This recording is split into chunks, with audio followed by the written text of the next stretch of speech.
Oh man, look here, man. We got us a roll-off box in, and I figured out how to open the door on it. I was scared at first. I was gonna have to carry or push the wheelbarrow over there and figure out how to get the nose of it up on the lip of that and get it over in there. But then I noticed the chain. I was like, oh, mucho bueno, I have a chain.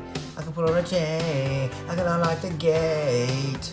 But then, I got it open, then I started looking around here, and I was like, oh my god. Check out all this stuff, man.